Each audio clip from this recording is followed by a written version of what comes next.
Awesome. All right. Well, Darren, thanks so much for coming on my new podcast, Katie Speaking. The whole point is to encourage families and the next generation of believers to live full out in their convictions for the Lord as defined by Scripture. And I'm so excited that HSLDA has been defending the rights of Christians, but all homeschoolers to homeschool as they see fit for their families. And our family has benefited from that. So thank you so much for the work that you guys are doing. Well, you are very welcome. It's really fun to come to a job every day where I'm going to be talking with homeschool families. That is awesome. I love it. So I reached out to HSLDA. It's still winter of 2023. And I got a newsletter. So I want to encourage everybody to subscribe to the newsletter at hslda.org. But the reason I got so excited was because there's been an update to the CHSPE, what our family calls the CHSPE, the California High School Proficiency Exam. And if for those who haven't heard of that before, this is an amazing program where it's highly accredited. It's a test. Some people think of it kind of like a GED, but it's not. It's actually way more accredited internationally as a diploma for high school. And our sons took the test when they were 15. And they just loved it because they really got to take ownership of their later teen years. And that's why we did it. We said, how do you want to go forward with your education? And do you want me to tell you what to do until you're 18? Or do you want to really take, ownership of that and go into your chosen profession and trade? And they decided on the latter. So when I saw that there was an update to the CHSPE from HSLDA, I thought, this is great. I want HSLDA to tell me, and we're going to kind of go back and forth and backtrack a little bit about what HSLDA, the Homeschool Legal Defense Association, does for families. So maybe if you want to start with what y'all do, Darren, and then Sure. talk about the CHSPE, that would be awesome. Okay. So HSLDA is a national organization, and actually some international component. And our basic job is to make homeschooling possible for people. And so that's done in a number of ways. Part of it is by working with legislators to protect homeschool freedom in every state. And right now, as you say, this is the winter of 2023 right now. And so that's kind of our main focus right now is we're working on legislation in a number of states. In Mm, some, it's to promote homeschool freedom. In some, it's to protect that against attack. And so that's part of our mission. mm, Another part of it is to help individual families. So when they call us, my school district just got in touch with me and said, I hadn't done my paperwork correctly for homeschooling, or my child is not doing well in public school. I want to withdraw her and start homeschooling her. How do I do that? That's a big part of our job is with the individual homeschool families. And then we've also got a lot of consultants on staff who work with families with special needs children and how you mm, homeschool them, and those who are in high school and how to prepare for the military or mm, college or the job market, how to set out a plan for high school. And then on the other end, we've got our early years consultants of how do you start this journey? You have a young child, you're thinking of homeschooling. What are you going to do in their first few years of homeschooling? mm, So that's we're kind of a full service homeschool organization. We have classes for high schoolers. Um, it's we've got contests for homeschoolers of all ages. In fact, my office is decorated with artwork that has been done by homeschool students, and mm. they send it in as part of our art contest. And we get a gallery through the year of all these beautiful paintings, and then I often buy one or two of them before they get sent back. So I'm just one of the lawyers here. There are, I think, 8 of us on staff right now, Mhm. and then 150 more people. And again, our job is just making homeschooling possible for people.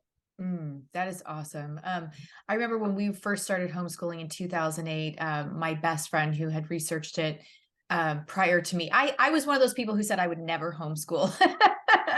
So that was my background getting started. But my best friend said, okay, there's two things you have to do. Number one, you have to join HSLDA. because of the legal protections. And I'm so glad that she gave us that advice. It is a nominal fee. I think I just checked the website. It said like $15 a year to be a member. But the peace of mind that I had in that was incredible. We started off homeschooling in Texas, then we moved to Tennessee, then to California, then to the Middle East. And all along the way, we would check the rules on the HSLDA website to make sure that we were being compliant with the state law, because we didn't want to do anything to violate that.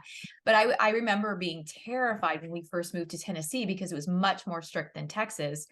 And I was just like, is somebody going to show up at my front door? And my husband was teaching high school Spanish at the time. And I was like, oh my gosh, I just dreaded a knock on the door, you know? So I was like very legalistic about, you know, school time and what we were going to do and what that needed to look like. And over the years, I probably had a whole lot of like unhealthy mindset going into that. So for those who are listening that are like really terrified of homeschooling, but you're feeling pulled to do that, I just want to invite you into a conversation with me where we can talk through some of those issues, like what's really coming up for you. You know, is it the in-laws' opinion? Is it your own just fear of the unknown? Because there is so much unknown if you've never gone into homeschooling before. It's a different world. And so resources like HSLDA and me are going to be great friends for you. I did not know, Darren, that you guys had specialists for high school, early elementary, and I think I knew about special needs, but I Yes. didn't know about the other. So that is amazing. I wish I had known that. That would have Well, relieved a lot of stress. it's actually been one of the things that I've been able to use, Mm. because my wife and I homeschool together. Mhm. I'm the planner, and I often do some of the history and stuff. My wife is a writer, so she's the English and kind of the implementer through the day. We've graduated too. We've still got two in, but because I work here, I kind of got a free in to talking with the high school consultants.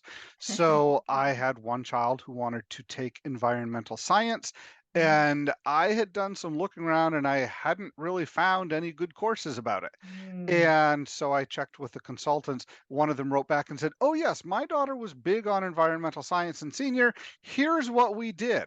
Oh, And wow, so that's we great. went and signed up for that. It was wonderful. That is great. So I'm assuming there's some sort of like additional fee that goes with calling. No, that's just if you are a member. And by the way, I do need to correct you. It's $150 a year, Oh not my gosh, I'm $15 a year. sorry. No, that's Okay, fine. it's still nominal. Maybe I saw like a monthly rate. The Maybe that's monthly rate, I believe, is 15. I think okay. that's Okay, I correct. am so Yes. sorry. I'm glad you No, corrected no problem. me. But I'm no, like, the consultant, in my opinion, because that's the one that I've used, uh-huh. that's worth the membership right there. Oh yeah. Most people are not going to get into legal difficulty for homeschooling. You had mentioned, the mindset. My Mhm. mindset on this is, HSLDA is celebrating our 40th year this Wow. year. Back in the 80s, sure, there was some of the fear of, is homeschooling really legal? Since the early 90s, it's legal everywhere. Just relax. If you have questions about Mhm. the paperwork, sure, get those answered. But there's actually a fair amount of states where it's just go ahead and teach your kids. That's how you homeschool. And Mhm. then you get outliers like New York that requires 4 quarterly reports during the year, and Pennsylvania that requires you to have a notarized affidavit in order to start homeschooling. But Mhm. like I say, those are the outliers. Basically, Right. just relax, teach your kids, talk with us about the paperwork, and don't worry that you're going to be getting someone nosing into your business. Yeah, it happens every once in a while, but that's why we're here for people. That is awesome. I love that. And I love your story too. You said that your family had an interest in HSLDA even before you were a homeschooling family. Yes, I would that's love right. for you to share that story of how you guys became homeschoolers, and then you've been with HSLDA for a while. So I'd love for you to share that as well. Sure. Okay. So when I was in fourth grade, I decided that I wanted to be a lawyer. Uh, I'm not sure, honestly, why. Definitely the fact that lawyers made money was an appeal, but also my dad was a bookkeeper for a bunch of churches, and so he dealt with the law and he was interested in it. And so I decided I wanted to be a lawyer. And I can remember dad telling me one evening when I was in sixth or seventh grade, there are some families who teach their kids at home, and I might want to do that sometime in the future. We'll talk about it as a family, but there's this organization called Homeschool Legal Defense Association that they have lawyers there, and that might be an organization to look at, to work at. This was back in the mid 80s. When I was in high school, my parents started more seriously looking at homeschooling. Mm, And as part of that, our church actually held a panel on educating your kids. And so they had some church members come up and give a presentation for 15 or 20 minutes about how, as a Christian, to raise your kids in public school. mm, And then another panel came up. How, as a Christian parent, do you raise your kids as Christians when they're going to private school? mhm, And then a panel came up. How, as a Christian parent, do you raise your kids and educate them yourself? And it was very interesting because I knew all the families, they were all in our church. mhm, And so we got this varying perspective on it. And mm, I went back home after that because mom and dad had let me go to the panel. And I said, homeschooling looks great. I would love that. I was in public school at the time. I mhm, didn't like it. And so they said, well, we were planning on homeschooling your sister. She was going into, I think, fourth grade at the time. I was in grade 10 going into 11. And they said, well, maybe we can try this. mm, And so that's what we did. We started homeschooling the next year. I taught myself some because mom was a elementary and middle school teacher. And she said, well, you're going to have to do a lot of this independently. mm, And so we got involved with a homeschool co-op that met 2 afternoons a week where we would do things like gym class and drama class. And one of the grandfathers who was a math whiz would meet with the high school students and go over whatever problems we were having with algebra 2 that week. And mm, so it was a really fun introduction to homeschooling. So I was actually only homeschooled my last 2 years. mhm, It was great. I actually have an entire workshop that I give at homeschool conferences about I did public school, private school, and homeschool, and we chose homeschooling for our kids. Here's why. mhm, Benefits like flexibility and being with your kids a lot, which, mhm, that is both a benefit and sometimes a challenge as well. Uh, but it made it so that when I graduated, I started law school, and then I was working for a Christian human rights organization, and that job only lasted about a year, but they had a connection with HSLDA. So I went along, did an interview to be a legal assistant in the mid 90s. And after they offered me the job, I called dad and said, guess what? You remember that organization you said maybe I could work for when I was a lawyer? Well, I'm now working for them. mm. And that was in 1996. And I've stayed here ever since. That is I amazing. was a legal assistant for 4 years, and now I've been a lawyer for about 22 or so. That is fantastic. I love that. I feel like, when you meet somebody who's a kindred spirit, especially around homeschooling, it's always fun to talk. And I just really appreciate your story. I appreciate where you came from and the journey. Thank you for sharing that with us and writing down a bunch of different ideas about what churches could do right now to open up the conversation, because I think it's always a good time to talk about education. I know a lot of people, especially this time of year, before March, are making that decision about what they're going to Yes. do next year. And so I just want to empower as many people as possible that if they're already feeling led to homeschool, just get in touch with the HSLDA, find out what the laws are, become a member. Even if you're not sure if you're going to homeschool, because it's going to put you in an environment where you can start asking questions and be really useful. So in addition to that, so I was hyper excited about the CHSPE update. So tell us a little bit about the CHSPE update and what that means for Okay. students now. All right. So this is, by the way, just a California specific test. It's one of the interesting things about homeschooling in California. So in a lot of, well, in Well, every it is state, specific to California, but you can come from anywhere yes. in the world and take this test and it will be accredited. Yes. Yeah, I know that for a fact. I called them when we were living in the United Arab Emirates. Yes. And I, Yes. this is where we are. Is this going to be legal? And they said yes. So Yep. I'm like, right. Yep. So here's the interesting thing about the CHSPE. Um, in other states, if you graduate from a homeschool, then your parents issue you a diploma. And there are a few states that have rules about that. For example, Pennsylvania. Mhm. Um, and then there are other states who say if you get one of these diplomas, like Texas, Texas colleges are not allowed to discriminate against you, for example. But if a family decides, well, you know what, we're instead of granting you a diploma, we're going to have you take the GED instead. This was fairly common back in the early 90s, for example. This is what my brother did to get into community college when we graduated.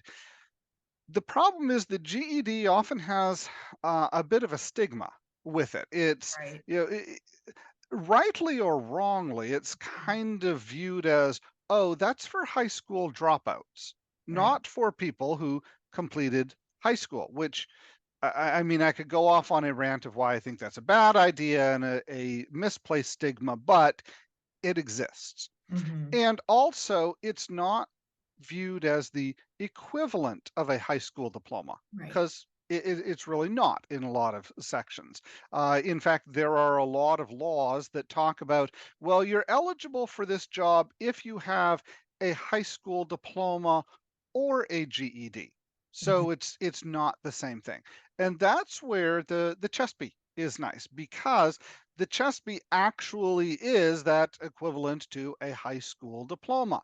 And Mhm. it's done by taking a test. And you, as a parent who's actually had kids do this, can talk about what what the actual format of it is. Mhm. But here's the update on it. We had at first got wind of there's a change coming, and it sounded like actually they were going to abolish the CHSPE, which Mhm. was That's right. not good news because a ton of homeschool families, especially those living in California, have taken advantage of this. And it's really good because, like you said, it kind of gives your kids the jump start. Okay, we know that we've completed our stuff, we can move on now. And in some states, you don't necessarily have that option. I mean, you Mhm. have to, go all 4 years or Right. whatever. So That's anyway, when we heard that Chesapeake might be going away, that was bad news. But it now it's actually pretty good news. So the basic there are kind of two things. One is that it's now it's moving away from being based on the SAT 10, which is what it was originally modeled after, and now is going to be based on a different testing format, the HiSET model. But here's the most important thing. Currently, you take the CHESPE and it's your standard paper pencil test. But coming up later this year, it's actually going to be administered online. Now, I personally think this is a great idea because I like doing stuff online. It means you don't have to get to a specific exam site. Mhm. Um, I like that. Whether Yeah, this will work, we but literally flew. Like our son took the yes, test the first time right before the COVID shutdown. And then we were planning to go back because we didn't get the score for 6 weeks and he just missed it. So we are like, oh, okay, study up. yep, Because you're going back. So we thought we were going back. We ended up having to wait 2 years and then fly to San Diego last fall. And he took the test again and passed almost with a perfect score. So yes, something to be said for time and maturity there. But yeah, so I mean, and the stress of having to travel for a test and being in an unfamiliar environment and all of that. yes, Oh, yes. test taker nightmare, if It you're not a really good is. test taker. Luckily, Yeah, he felt really prepared, and I'm so grateful that we could prepare him. But it was an expensive trip, and so for yep, that reason, I think it's prohibitive for families to go that route. But I think it's such an amazing thing because it is seen as a diploma. yep, So very different than the GED in that regard. And right. And so, so that's going to be a nice change that will help all sorts of students, not just mhm. homeschoolers, but it will be very nice for homeschoolers. Mhm. And so getting to take it online. Um, Now, we haven't gotten a lot of details from CHSPE yet as far as exactly, is it going to be like for the bar exam, for example, you have to download certain software that makes sure that you aren't browsing around for answers while you take the test. Is there going to be something like that? Will there have to be, like with the college board, you set up a student profile and security and things. Those are all up in the air. But Mm. the major change is the format is going to change, and I think that's going to make it a lot easier for homeschoolers because, like you said, now they don't have to find a test site that's giving it, register for it, find out that test site actually is full, go find another one that's farther. Yeah, Yeah, all that we kind went of through stuff. all of that. That's exactly what we went through. So Yeah. yeah. Now, the interesting thing is, and this is um, kind of a bit, backdoor information. Um, when some of the homeschool advocates in California were talking with CHSPE about, well, what are the actual changes going to be? Um, CHSPE said not officially, but kind of again in the background, homeschoolers are generally their best customers Mm, and have a very high success rate with Chesby. And so uh, Chesby is a friend to the homeschool community. mhm, And for me, because I'm a lawyer who often tries to help with discrimination issues and things, that was really good to hear. It's always nice to work with an organization that sees homeschoolers as a benefit and a mhm, community what they want to help, mhm, rather than raising a suspicious eyebrow. mhm, Um, mhm, so that was nice to see. I've dealt with some organizations over the years who are very friendly with homeschoolers, like the National Archery in Schools program, mhm, that really likes homeschoolers. And then I've dealt with some others who it's like pulling teeth to get them to admit that homeschooling is actually a good thing. mhm, mhm.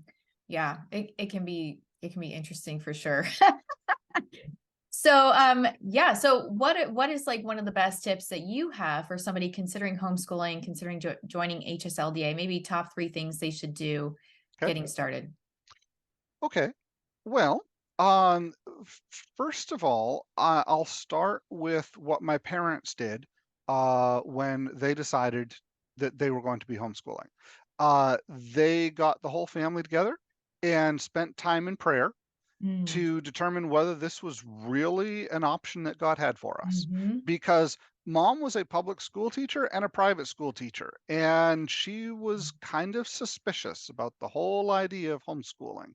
And she actually told us kids, look, I have to ask God to change the dial in my heart on this mm, because I'm not looking forward to this. mm, Um, by the time we started a few months later, her wording was exactly that. God has changed the dial in my heart.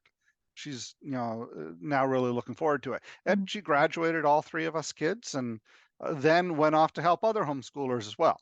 mhm, So that would be tip one is spend time in prayer about this. Is this really an option that God has for your family? mhm, Um, I think that's a kind of the first place to start. mhm, Then once you're convinced that yes, this is what God has for us, our family this year. And by the way, again, that's how our family always looked at it was year mhm. by year. That's Uh, exactly how we did it too, which is yes. interesting. And that's exactly the whole thing, everything that you just described is very similar to how we did it. So my husband was teaching public Yep. school, teaching in a private school. We didn't personally have any friends who grew up homeschooled. So it was a very unknown thing. We Yes. both were like more education earlier, formal, better mindset going into it. He was a seminary grad and we were just very high-minded about what school looked like. And then Yep. we started reading a bunch of books and Yes. hearing a bunch of experts and we're like, "Oh, we need to rethink this." But we did do 3 years of public school and then a Mhm. semester of private no, 3 years of private school and a semester of public school and ended up going back to homeschooling. But we prayed every year as a family and Yes. said, is this still what we want? Because we all need to be on the same page about this or it's not going to work. And so Yes. that's where communication, this was actually a real gift to our family where communication got really good was just overcoming the obstacles. What's getting in the way? How can we solve those problems? We didn't know. I mean, it's so funny. Now I've been a life and business coach since we ended homeschooling in 2019, or retired from homeschooling in 2019, but I didn't know those questions were going to be so pertinent to the greater good of our family. And so I Yes. love that you're highlighting that it's prayer, it's communication, it's everybody getting on the same page, and having a safe space in your family to say, this is why I do think this is great or not, and taking the time to let those questions bubble up, because they're not always front and center. Sometimes we just don't feel right about something, and then later we have the words for it. So I love that you're talking about that as point Yes. one. Right. And Right. part of that point is, and this is one I think that my parents wish they had done differently, is they did have this time of prayer and discussion about it, but then they joined a homeschool program that required you to homeschool all of your children. Oh, And wow. so, well, the firstborn and the thirdborn in our family were very excited. And in fact, I was begging to be homeschooled.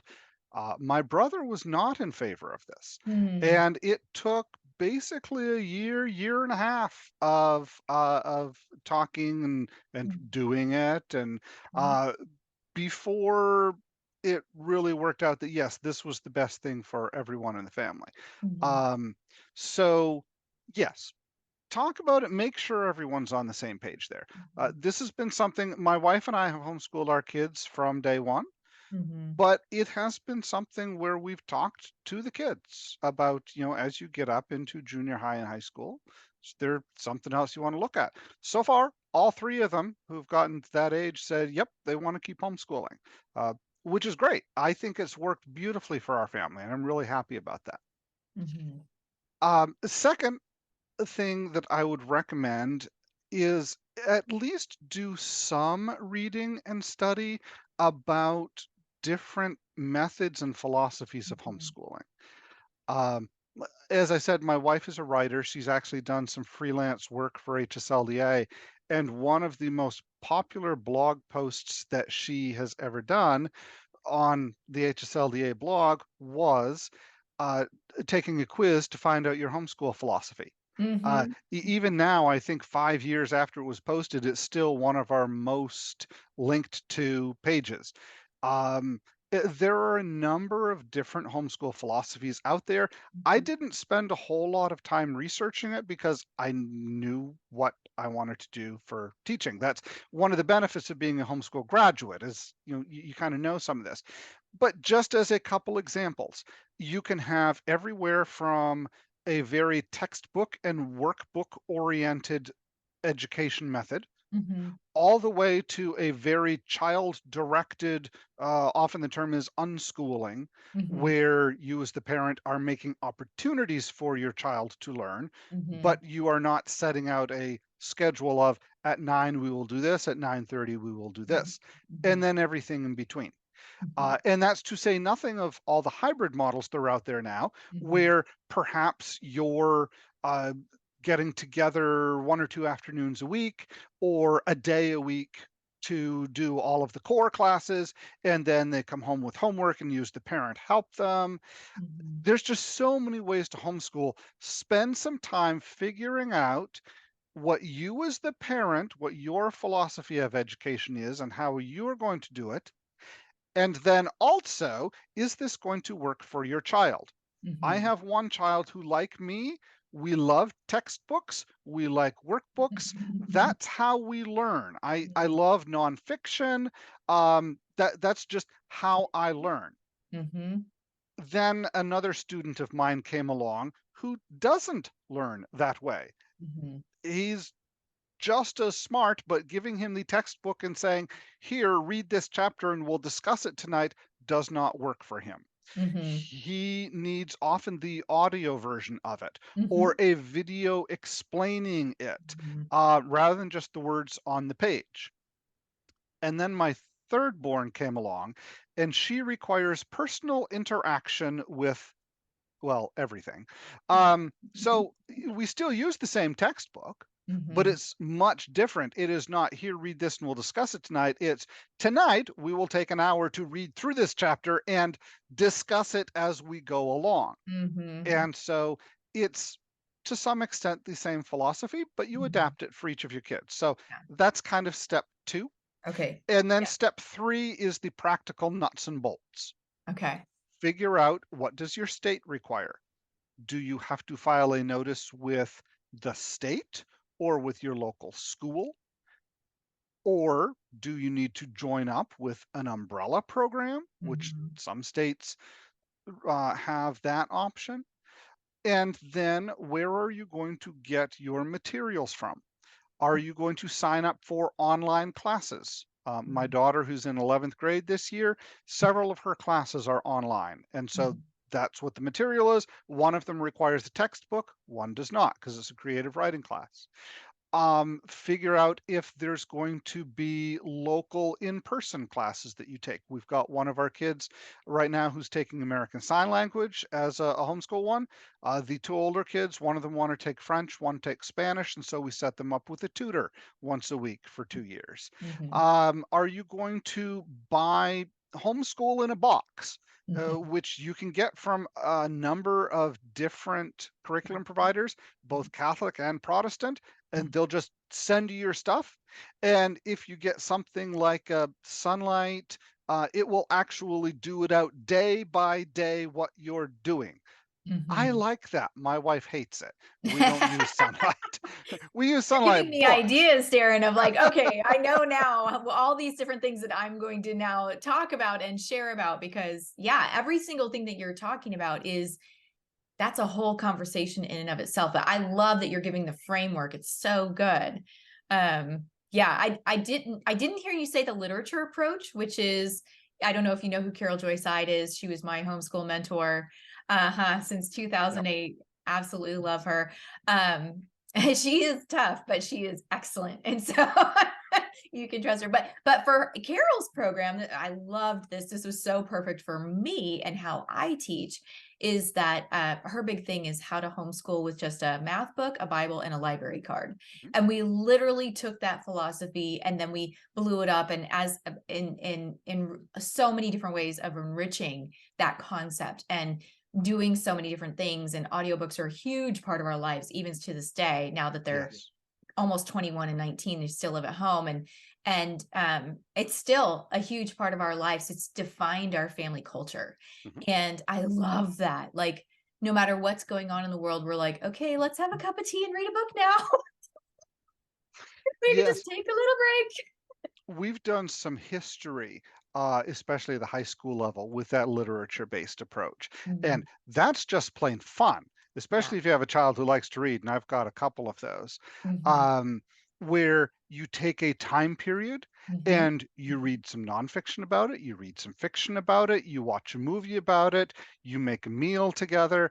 Um, that's almost kind of veering into the unit study approach, which is another way of Which is homeschooling. another way. Yeah. Yes, absolutely. So, Yeah. yes, for families, this is something to look at because Yeah. every family is going to homeschool differently. Right. The goal is all the same. You want well-educated, godly children who are kind to other people and willing to look beyond just their own family at the larger community. I mean, I think that's a goal of most homeschoolers that I've talked with. Mhm. Mhm. But Yeah. Yeah. how you get there, Mhm. there are a number of different ways, Mhm. and go with what works for your family. Our family Absolutely. has always been very big on playing games, and Mhm. so some of our schooling has been doing games. Mhm. Depending on whether you're working on math skills this week Mhm. or interpersonal skills, role playing. How are you interacting with this merchant to buy the stuff you need to go down in the cave? Mhm. Are we learning about taking turns? For early years, that's kind of important, and Mhm. how to um, react when the game doesn't go your way. So again, it's not necessarily our philosophy, but it is something we have really incorporated into our homeschooling. Right, right. And that reminds me of a really great resource called Laying Down the Rails. Um, I'm not huge on curriculum and my own philosophy, but Laying Down the Rails is a whole study on character behavior.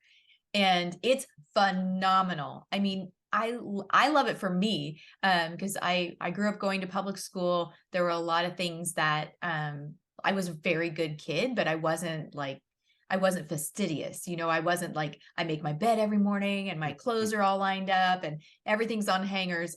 My mom used to make make fun of me. She would say, "Oh, your desk, it's the lasagna filing system," because my desk would be piled, to the and it's so funny because I used to feel, and this is for any mom who's feeling shame. Let me just tell you this, okay? So when we were homeschooling, the kids were really young, like between 6 and 10. Well, who am I kidding? If you go in the living room right now, it's probably still like this. So we will have stacks of books everywhere. And it was just our way of life, because as soon as I would get an idea, oh, I forgot.